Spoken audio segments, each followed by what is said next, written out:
136.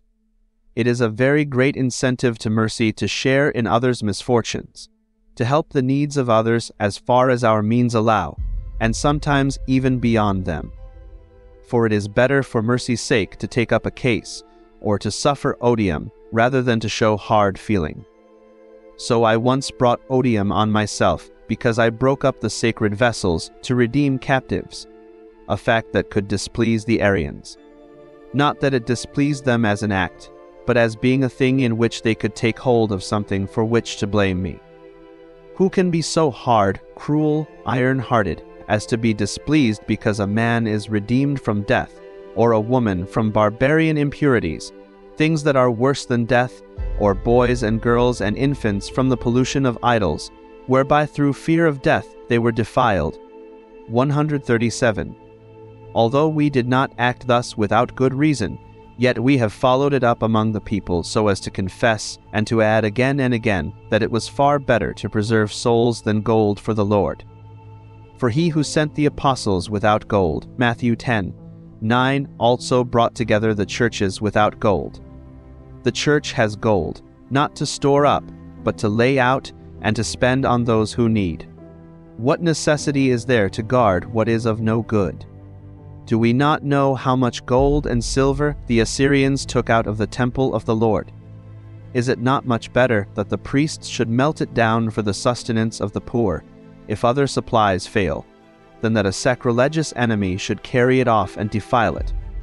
Would not the Lord himself say, "Why did you suffer so many needy to die of hunger? Surely you had gold? Thou should have given them sustenance. Why are so many captives brought on the slave market? And why are so many unredeemed left to be slain by the enemy? It had been better to preserve living vessels than gold ones." 138. To this no answer could be given. For what would you say? I feared that the temple of God would need its ornaments. He would answer, the sacraments need not gold, nor are they proper to gold only, for they are not bought with gold. The glory of the sacraments is the redemption of captives. Truly they are precious vessels, for they redeem men from death. That indeed is the true treasure of the Lord, which effects what his blood effected. Then indeed is the vessel of the Lord's blood recognized, when one sees in either redemption, so that the chalice redeems from the enemy those whom his blood redeemed from sin. How beautifully it is said, when long lines of captives are redeemed by the church. These Christ has redeemed. Behold the gold that can be tried. Behold the useful gold. Behold the gold of Christ, which frees from death. Behold the gold whereby modesty is redeemed and chastity is preserved. 139. These, then, I preferred to hand over to you as free men, rather than to store up the gold. This crowd of captives, this company surely is more glorious than the sight of cups. The gold of the Redeemer ought to contribute to this work so as to redeem those in danger. I recognize the fact that the blood of Christ not only glows in cups of gold, but also by the office of redemption has impressed upon them the power of the divine operation. 140. Such gold the holy martyr Lawrence preserved for the Lord. For when the treasures of the church were demanded from him, he promised that he would show them. On the following day he brought the poor together. When asked where the treasures were which he had promised, he pointed to the poor, saying, "These are the treasures of the church." And truly they were treasures, in whom Christ lives, in whom there is faith in him. So too, the apostle says, "We have this treasure in earthen vessels."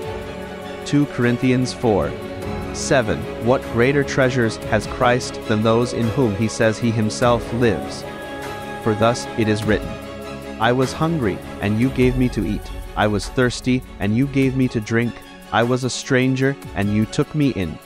Matthew 25:35. And again, "What you did to one of these, you did it unto me." Matthew 25:40. What better treasures has Jesus than those in which he loves to be seen? 141. These treasures Lawrence pointed out and prevailed, for the persecutors could not take them away.